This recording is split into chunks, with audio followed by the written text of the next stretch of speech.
É, Primeiramente, boa tarde a todos. Hoje vamos dar continuidade no seminário Disciplina Tópicos em Observações da Terra. Hoje temos a ilustre presença do Dr. Marcos Adami, pesquisador do INPE, atualmente trabalha em alguns projetos de pesquisa, como o DETER-B, que auxilia no monitoramento do desmatamento da Amazônia. Tem o TerraClass, que é para caracterização do uso de cobertura de terras em áreas desmatadas da Amazônia Legal brasileira. E, mais recentemente, os impactos da mudança na cobertura terrestre no ecossistema e clima da Amazônia brasileira, entre outros projetos. O Dr. Marcos Adami é mestre doutor em sensoriamento remoto pelo INPE, e hoje ele vai apresentar o seminário sobre observações da terra e agricultura.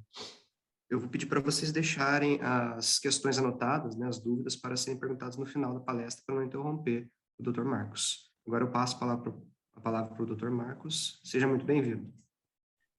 Muito obrigado pelo convite. É um prazer apresentar. Esse é um projeto novo que a gente está iniciando agora, e eu não sei o quanto de conhecimento vocês têm sobre agricultura.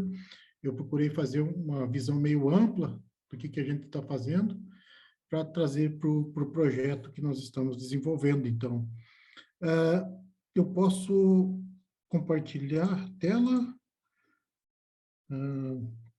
Isso, tem a opção aqui, o Share Screen. Deixa eu só colocar aqui no modo de apresentação. Uhum. Isso.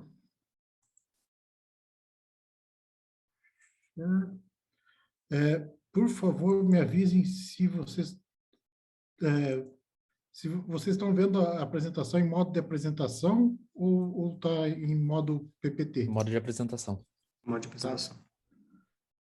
Então, eu vou falar hoje sobre esse projeto que nós estamos desenvolvendo, que envolve previsão e monitoramento de safras. A gente está fazendo ele em parceria com o pessoal da Conab, e esse é um projeto que ele vem tocando, assim, desde o meu mestrado nessa linha, até antes do meu mestrado, e, assim, fico muito feliz de poder estar apresentando ele e estar dando continuidade a isso.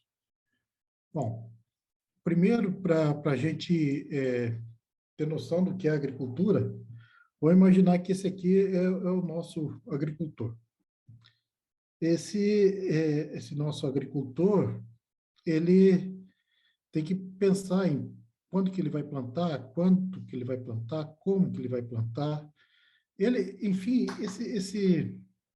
esse sujeito, ele tem que apostar com relação ao clima, se vai chover na época certa, se vai ter a temperatura adequada, se vai ter radiação suficiente, se vai fazer seca na época de colher, se não vai dar nenhum problema. Ele é um grande apostador, ele conhece a natureza do lugar onde ele mora, e ele tenta usar ela a favor dele. Por outro lado, ele enfrenta um sistema que é totalmente voltado para jogar contra ele, né? No mercado, ele enfrenta um oligopólio na aquisição de insumos. O que significa isso? Significa que quando ele vai plantar ou quando ele vai adquirir um bem, ele pergunta assim, quanto que está esse adubo? Quanto está essa semente? Ele não forma preço, ele pega o preço que essas poucas empresas que dominam o mercado. Por outro lado, na hora que ele vai vender o produto dele, ele enfrenta um oligopsônio, são poucos os compradores que tem. Então, ele nunca diz assim, eu quero 100 no meu produto, ou quero 200. Ele sempre vai perguntar quanto é que você está me pagando por isso. Esse então, é o jogo que o agricultor enfrenta para produzir os seus produtos e para colocá-los no mercado. Saber o que um sujeito faz é muito difícil, o que ele tem, que decisão que ele vai tomar. Entretanto, as empresas e o próprio governo, eles têm muito interesse em saber aonde, o que, quando, quanto, como, e todas essas perguntas, e tudo isso a gente pode colocar no espaço. Como é um conjunto grande de agricultores, como é um conjunto muito grande de agricultores, a gente tem como estimar, através de técnicas amostrais, econométricas e até sociológicas, qual que é a intenção desse pessoal para plantar, para colher, o que, que vai fazer. Bom, agora voltando a focar para a previsão de safras, mas assim, no momento que esse pessoal está plantando, o que, que é de interesse para o governo e para as empresas é a produção, o quanto ele vai produzir de um certo bem. E essa produção é a conta simples diária vezes produtividade. As estimativas, então, de previsão de safra, as estimativas de safra, elas têm que atender a dois critérios, principalmente. O primeiro critério é confiabilidade. O que, que significa esse critério de confiabilidade? Ele significa você ter um erro associado às suas estimativas. Isso cabe dizer que quando alguém vai dizer que a área de soja ou a área de milho no Brasil é de tantos milhões de hectares, ela tem que ter um erro associado dizendo é mais ou menos tantos por cento, tantos hectares. E oportunidade. Esse critério de oportunidade tem muita relação com a época em que é divulgado esse número. Imagine que você está no mercado de commodities e a safra de soja vai começar em setembro, outubro, e você tem uma estimativa de safra muito boa. Você consegue prever o quanto que vai colher lá na frente e estimar qual o preço dessa soja. Então, era uma oportunidade excelente para você jogar no mercado nesse momento. À medida com que você vai se aproximando da época de colheita, você tem mais confiabilidade nos seus dados. E também continua tendo oportunidade de divulgação. Os dados são oportunos para divulgar. A partir de que colheu a safra e já se tem uma estimativa de produção, o mercado já estabeleceu os preços para a cultura. E, para isso, se você divulgar a posteriori, o critério de oportunidade ele não é mais válido, porque já foi realizado. Ele continua sendo um dado válido, dado bom, porque ele pode fornecer informações de série histórica e preparar o governo e as empresas para ampliar os setores ou reduzir os setores que estão recebendo-se bem, de acordo com as tendências de mercado. Bom, para falar então agora do primeiro pedaço da equação, que é a estimativa diária, que é onde a gente está desenvolvendo esse projeto, a estimativa diária ela tem dois métodos principais de ser realizado. E o método subjetivo é o método mais usual para estimar safra, é o método que o IBGE, a Conab realizam as estimativas de safras. Ele é um método que ele é barato. Por que que ele é barato? Porque você pode pegar o telefone e ligar para os seus informantes e perguntar, olha, a safra de soja aí vai aumentar ou vai diminuir? Qual que é a tendência? Ele é super simples de executar, ele é fácil de execução, porque ele depende apenas da conversa e como é que você vai conduzir o seu informante a obter a resposta dele. Ele não depende de ter uma estatística associada a ele, ele não independe de um painel amostral. Entretanto, ele não tem associado as estimativas de erro, você não conhece a variância do seu dado.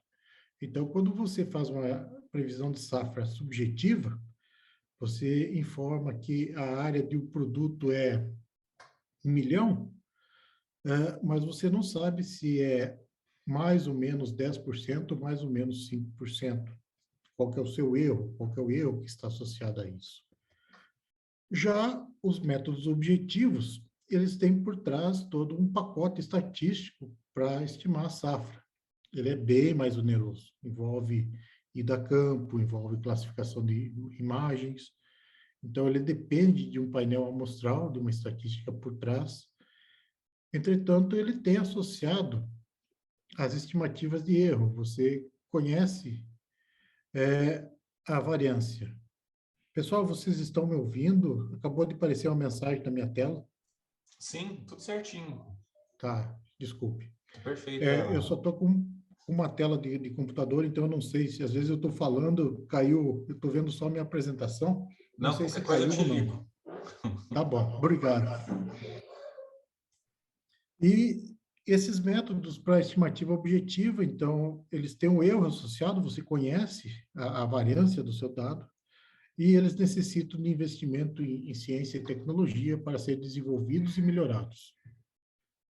Bom, voltando, então, para a estimativa de safra, estimativa diária e sensoriamento remoto, esse aqui é um gráfico muito interessante que está no livro do Jensen, de 2008, em que ele faz uma relação entre essa resolução espacial de um sensor, a nominal, e a resolução temporal, em que esse sensor obtenha a imagem sobre uma mesma área. E segundo esse autor, para a estimativa de agricultura, a gente precisaria, então, ter imagens aí da ordem de 50 centímetros até 150, 250 metros, que é o caso do MODES, e com uma resolução temporal aí da ordem de 16 dias até 5 dias de revisita, o que nos coloca com no mínimo dois satélites muito bons para a gente fazer isso, que o Sibers é um deles, o Landsat é outro, e também o Sentinel, que nos dão aí esse intervalo de revisita, garantindo, então, a gente ter um tipo de conseguir classificar a cultura e talvez até alguma coisa em agricultura de precisão.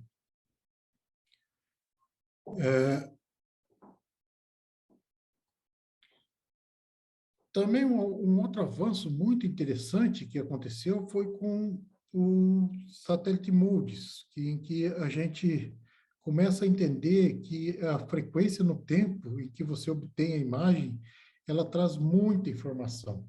Ela pode trazer tanta informação de quanto que a gente tem, assim, de qualidade da lavoura, até a informação de que tipo de lavoura ou do que está acontecendo. Essa aqui é uma imagem que nós pegamos lá no oeste da Bahia, em que vocês veem a variação, aqui embaixo está o EVI ao longo do tempo, e nesse índice mais baixo aqui, muito ligado com a quantidade de chuva, vocês veem o desenvolvimento do cerrado. Quando chegar aqui no ano de 2007, esse cerrado foi convertido para uma área de agricultura. Então, vocês veem que o ciclo mudou. Esse aqui era um ciclo anual que estava muito relacionado com o déficit hídrico ou com as chuvas, e ele se tornou um ciclo semestral, também relacionado com a chuva, mas muito mais curto, muito relacionado possivelmente às safras de soja e de algodão. Então, essas são algumas coisas, algumas técnicas que depois eu vou falar para frente na análise disso. Voltando especificamente para esse projeto com a Conab, a gente, então, o primeiro passo que a gente teve foi o estabelecimento de um painel amostral. A gente está trabalhando com 5 estados atualmente. Nós estamos trabalhando, então, com Goiás, Mato Grosso do Sul, Rondônia e Pará. Para cada um desses estados, a gente fez uma máscara utilizando aqueles dados do MODES, esses dados aqui, classificando entre o que é agricultura, que tem esse padrão aqui, e o que não é agricultura, que pode ter qualquer outro padrão distinto aqui. Então, a gente classificou a safra 17, 18, 18, 19, 19 e 20. Aqui está um zoom na máscara, então a gente pode ver que as áreas estáveis de agricultura estão em branco, As áreas de expansão 18, 19 e 20 estão em amarelo. As áreas de expansão 19 e 20 estão em azul. E as áreas de retração, aquelas que só tinha só teve em 17 e 18, estão em vermelho. Então, a gente consegue ter essa noção da dinâmica espacial. Essas máscaras, elas foram sobrepostas por quadrados de 20 por 20 quilômetros, e para o estado de Goiás, são 850 quadrados que fazem todo o estado, e para cada um desses quadrados, a gente calculou o percentual de área agrícola dentro deles, que vai servir para a gente estimar os nossos extratos. Esses também, a gente criou um estimador que é a área de máximo de área que teve de agricultura nessa região, que ele conta todos os elementos, todos os pixels, que pelo menos em uma vez, nessas safras, eles foram agrícolas. O próximo passo, a gente observou o seguinte: tem um monte de valores zero, tanto é que a minha mediana aqui é sempre muito baixa, próxima a 0,03, e com um desvio padrão aí de 0,16. O que a gente fez? Então, a gente removeu os valores de zero aqui quando a máxima área fosse igual a zero. E, com isso, a gente reduziu 263 blocos. Esses são os nossos blocos não amostrais. Não tem por que eu ir em uma área em que ela não é agrícola, porque eu não vou achar agricultura lá. Então, com isso, a mediana já passou, então, para 0,8, aumentando o percentual aí de agricultura, e o desvio padrão já reduziu para 0,17. Com isso, a gente estratificou, tivemos aí 4 extratos, e sendo que o primeiro extrato, então, o valor mínimo é 1% de agricultura e o máximo 13%. Ele tem 346 elementos. O extrato 2, o mínimo 0,1 também, e o máximo 0,29. Ele tem 124 elementos. O extrato 3, com 77 elementos, e o mínimo 0,26 e o máximo 0,49. E o extrato 4, com 40 elementos, variando de 49 a 78. Aí a gente obteve o número de pontos ou de quadrados que a gente deveria visitar. Então, a gente visita 12 no extrato 1, 6 no extrato 2, 5 no extrato 3 e 5 no extrato 4. Ao todo, a gente visitou 28 quadrados no estado de Goiás. Esses aqui são os meus quadrados amostrais, e aqui estão os extratos. Esses blocos aqui em vazio são aqueles que foram removidos da nossa análise, aqui é 263. E aqui em laranja nós temos o extrato 1, em amarelo o extrato 2, em verde claro o extrato 3 e em verde escuro o extrato 4.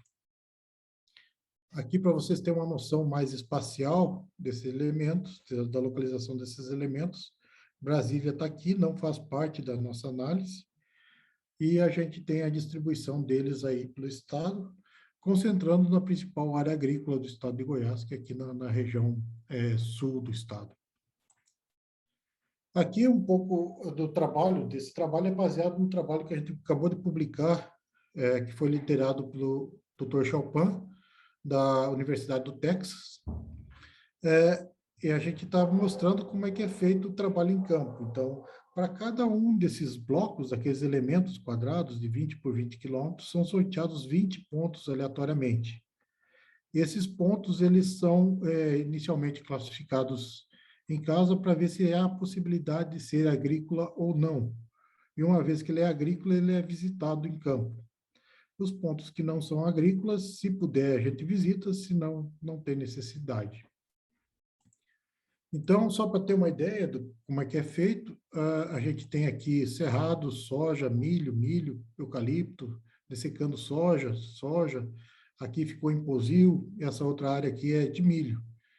Enquanto vai procurando esses elementos para classificar, para validar o mapa depois, posteriormente eles são validação de mapa, é feito o trabalho de campo de coleta de treinamento dentro do bloco. Então, quem está de copiloto vai com um tablet dizendo soja, soja, soja, braquiária, milho, e assim por diante, até criar um número de amostras aí que contemple o seu quadrado. Depois, todas as imagens disponíveis daquela área de estudo são utilizadas e aplica-se um classificador e se obtém o mapa de soja e não soja. Lembrando que esses dados que foram utilizados para a validação, eles não entram no treinamento, para não criar um viés. Com isso, vamos imaginar esse ponto aqui, o ponto H516. A gente classificou como soja. No dado de validação, ele pode ser soja, então seria um acerto, ou pode ser uma outra cultura agrícola, não soja, e aí seria um erro. Aí eu crio a matriz de confusão e verifico qual que é o percentual de acerto daquele meu mapa. Bom, esse modo de fazer a estimativa diária, ele é objetivo. E ele fornece estimativa em 3 momentos. Ao final do trabalho de campo, eu faço expansão direta.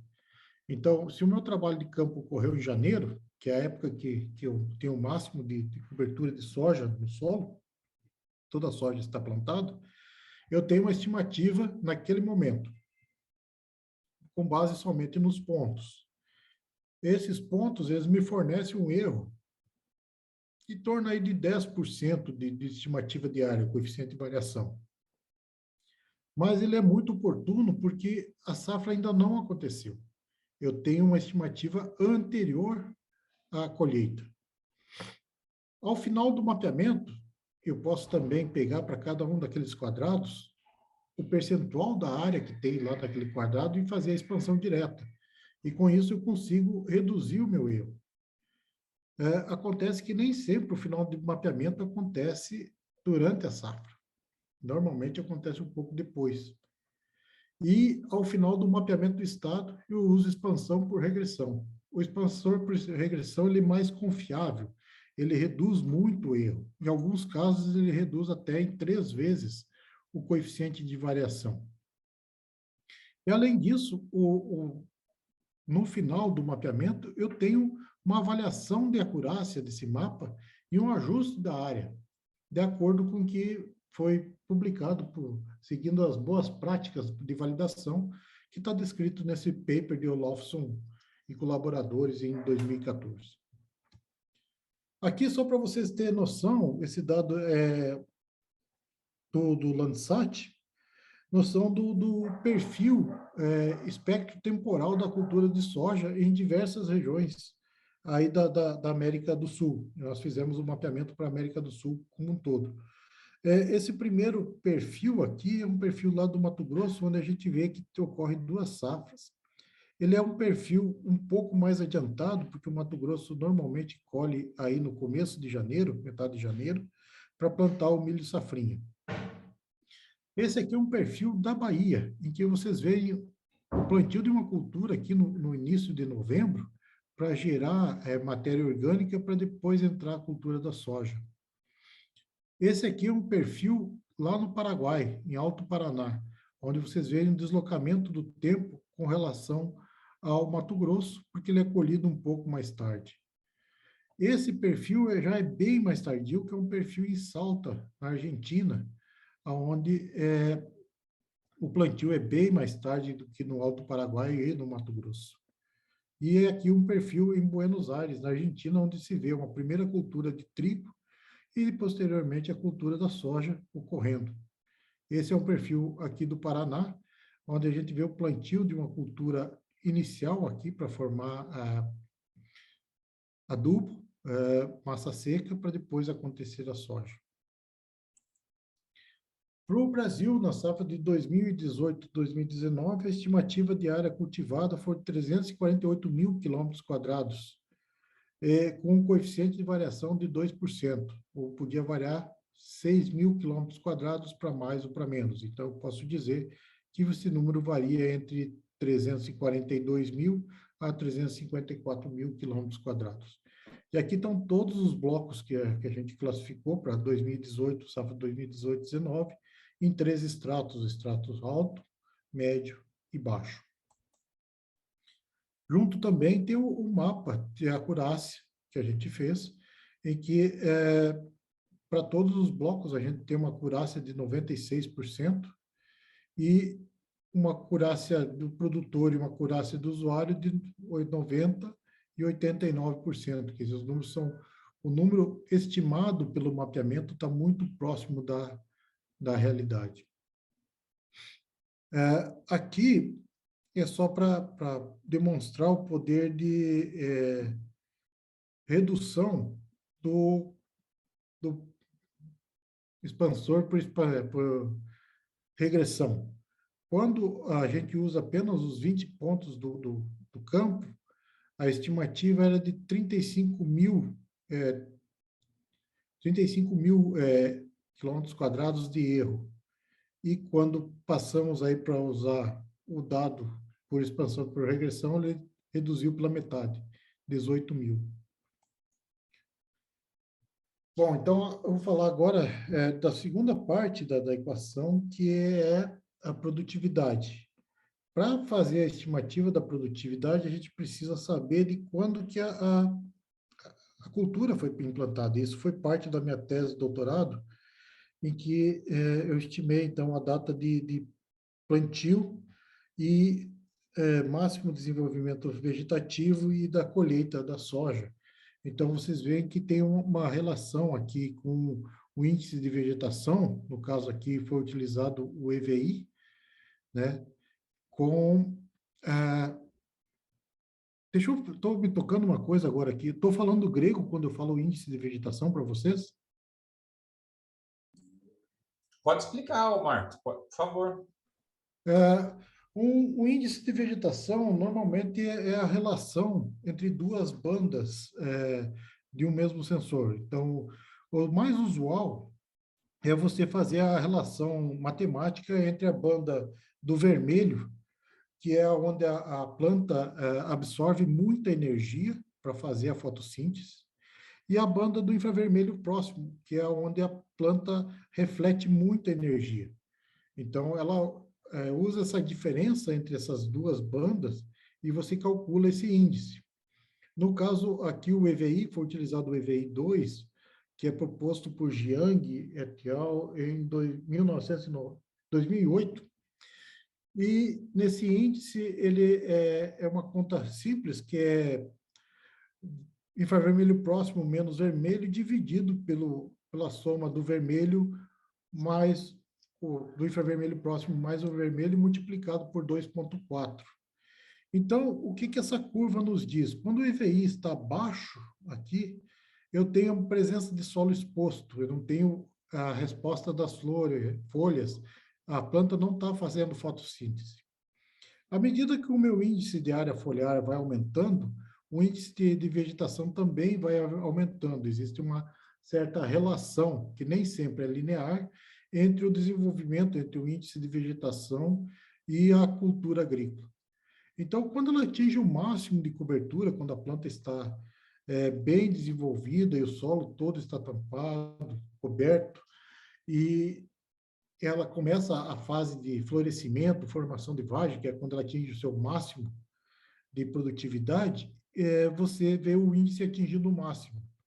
E à medida que você vai passando as fases para a maturação fisiológica, o índice de vegetação vai caindo, porque as folhas vão se tornando amareladas, vai diminuindo a quantidade de fotossíntese, até que ocorre a maturação fisiológica e a colheita da cultura, onde volta a aparecer solo exposto novamente. Então, esse aqui é um fator muito importante para a gente saber a partir de quando que você começa a acumular os dados agrometeorológicos para fazer os cálculos, então, de perdas ou de ganhos de produtividade em função de chuva, clima e outros fatores. Outro ponto que a gente está aqui falando especificamente da produtividade é uma integração aqui entre a sensibilidade da cultura, que à medida que a cultura vai se desenvolvendo, ela vai se tornando mais sensível, até que passa a fase e ela vai perdendo a sensibilidade aos fatores climáticos. É um fator também da fenologia, que está ligado, a fenologia meio que regula a sensibilidade de cultura, e também da questão do balanço hídrico. Quando você tem bastante água no solo, você não tem quebra de produtividade. À medida que você começa a ter déficit hídrico, ocorrem as quebras de produtividade, volta a chover, a cultura não consegue recuperar aquela produtividade que ela perdeu, volta a secar, a quebra é menor, porque a sensibilidade vai decaindo, e aqui choveu na colheita, que é um problema, mas não muito nesse caso. Então, a gente vê a integração desses fatores, ela sendo refletida aqui na produtividade, em que você tinha inicialmente um valor aqui em torno de 100% de produtividade estimada, e com o decaimento, com os eventos agrometeorológicos contrários à produtividade, você tem uma quebra na safra. A gente está começando a trabalhar nessa linha também. Uma outra maneira, como eu falei, o índice de vegetação ele tem uma relação muito forte com o índice de área foliar e com a própria condição fitossanitária da lavoura. Então, uma maneira de prever ou de tentar estimar a produtividade agrícola pode ser através da integração das áreas embaixo de uma certa curva de um índice de vegetação. E aqui são exemplos que nós estamos pegando de uma cultura de cana, em que a gente pega integra esses quadrados aqui até atingir o máximo em um certo período.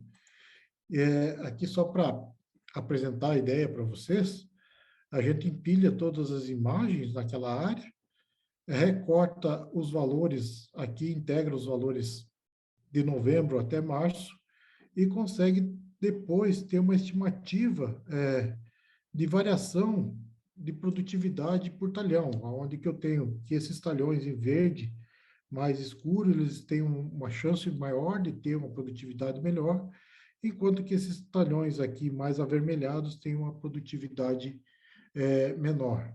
Então, é uma outra maneira da gente observar, aí usando dados de sensoriamento remoto, observar a produtividade. Como vocês viram, também as culturas agrícolas elas são muito afetadas pelo clima. E eventos extremos, como, por exemplo, as geadas que ocorreram aí nos últimos dias na região sul, eles podem afetar e podem fazer a perda muito grande das lavouras. Em 2011, a gente estava fazendo trabalho de campo para levantar qual que era a precisão do mapeamento do CanaSat. E aconteceu durante o nosso trabalho de campo uma geada, e nós aproveitamos que já estávamos no campo e coletamos informação a respeito das áreas que foram afetadas e das áreas que não foram afetadas pela geada. Esse aqui é parte do roteiro que nós pegamos os pontos para fazer a validação do que foi afetado ou não. Essa aqui em verdinha é a área de cana do estado de São Paulo, que a gente estava validando. E aqui nessa fotografia, a gente vê uma linha muito associada com o relevo, em que você tem a cultura de cana sendo afetada pela geada, e a partir dessa linha já tem uma continuidade dessa mesma cultura da cana não afetada pela geada. Aqui são os efeitos da geada nas folhas do canavial.